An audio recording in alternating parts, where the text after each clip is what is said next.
Hi and welcome to the Studio Marco Primeau. This week we talk about the SE Electronics microphones, a match pair of SE8. So we're gonna test it on guitars and overhead.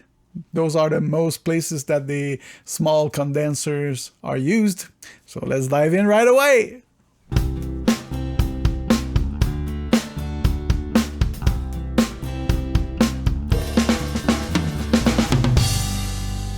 So the only other small condenser diaphragm that I own are the AKG C1000S. They are not so accurate and they came in a kit for a drum set and I never used them. For a while I was looking to get the right choice as a replacement for those. And I checked the NT5 from Rose and others. I would have liked to buy some KM184 from Newman, but the budget was not there. So I aimed at the middle of the bunch and found those SE Electronics that we will test today. Let's start with the unboxing and see what the match pair offers. Let's go.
So let's hear some tests with an acoustic guitar. I'm gonna compare those with a mic that I built from micparts.com, which is the S87 large condenser microphone.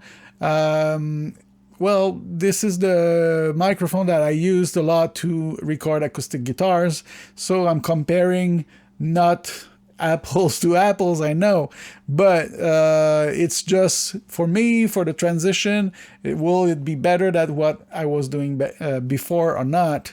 So that's the reason. So the mono version, the S87 and the S8, and then we're gonna hear some stereo recording with the two match pair S8. Let's listen.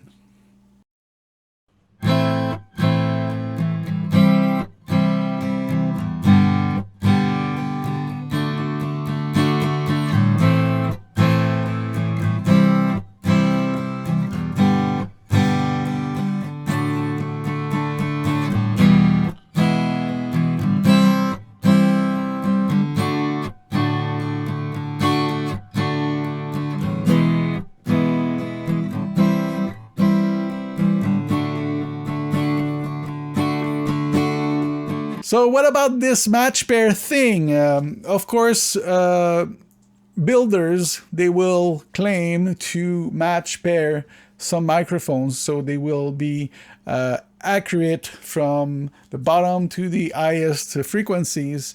and have the best stereo image. If they differ too much, of course, they will not null if you invert the polarity on one of those. So I'm going to test that right away. Are they really match pair or not? Let's go. And then play, and I'm going to click here to reverse the polarity and back and forth so you can hear the difference.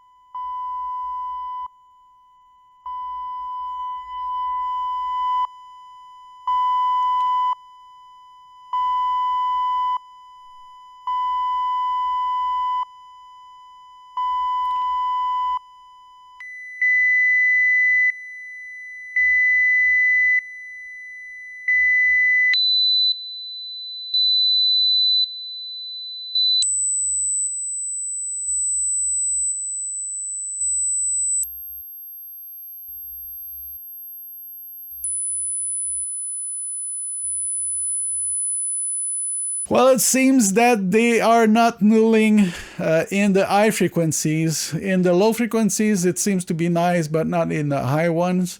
Of course, they were very close to each other. I doubt that the problem is the positioning. And then, as you heard, I tried with a tone generator. So it can't be the guitars that are moving or is not right in the center. And you heard like me that on the top end, the null test isn't perfect. So the question is, would it be the same with other match pair that the market offers? So let me know in the comments if you own a match pair of microphones, if they null or not. Did you ever test it?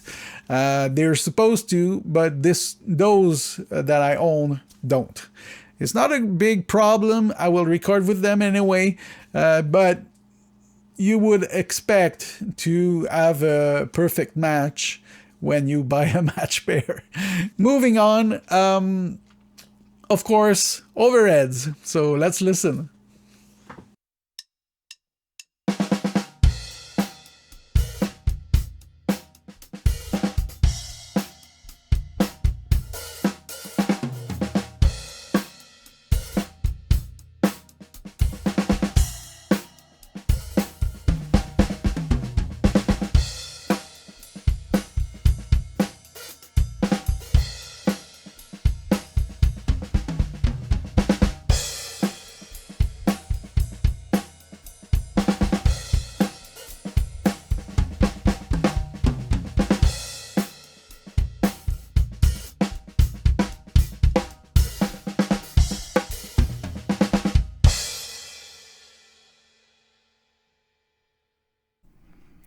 All right, let's make sure that every tracks have the same volume.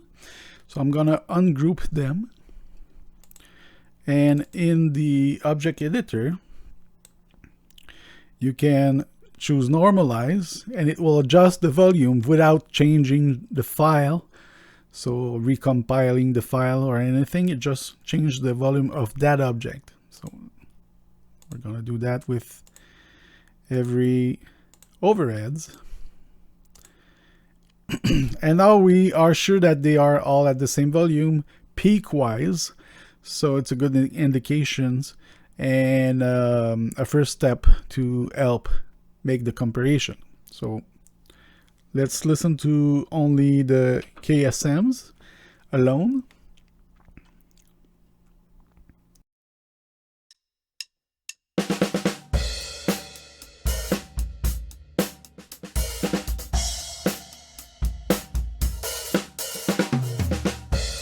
All right, and now the SE.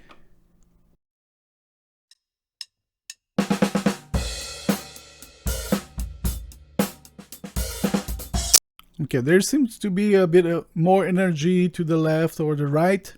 So one thing that we can do is make sure that the phase is aligned with the snare. So on the snare track, I will use auto align and choose it as the send.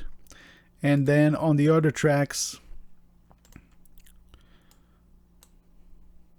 receive on the first channel. Right. So I'll remove the solo and we're gonna activate the detection and play.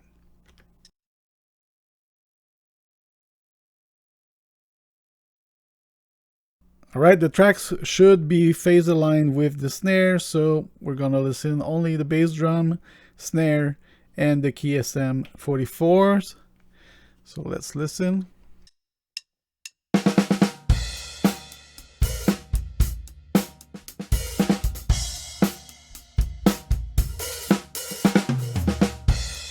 And now the SE.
All right, I think you noticed bass drum, snare, and overheads. That's the only microphones that I used compared to the KSM44 from Shure.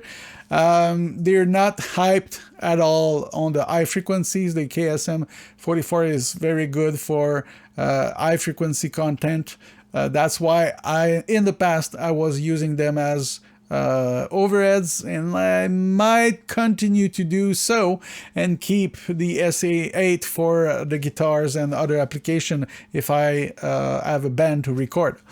So I hope that by now you realized that those Se8 have a lot of energy in the high frequencies. They are very detailed, but they're not harsh in the high frequency, so that's a good thing. Most affordable mics will have some very irritating high frequencies around the 3.5K or 5K or something like that, and those are very sweet. The high frequencies are very present compared to the KSM44 and the S87 as well, which is a quite clear microphone. So I need to be careful with those high frequencies in a full mix. We'll see in the future. I'll let you know. I hope you liked this video. If you did, please click on the like button, consider subscribing, hit the bell to get notifications. Go in the description. There's some links if you want to buy some Magix products, software like Video Maker and Music Maker and Samplitude and others. If you go there, you won't pay more, but I will get a little kickback to my channel and help grow. And also you can find some links to some merch. So go ahead if you want to help the channel. Other ways to help the channel is to play a lot of videos and of course share those videos. So, see you next time. That's that. The question now is every match pair when you buy a match pair? Anyway, okay, moving on.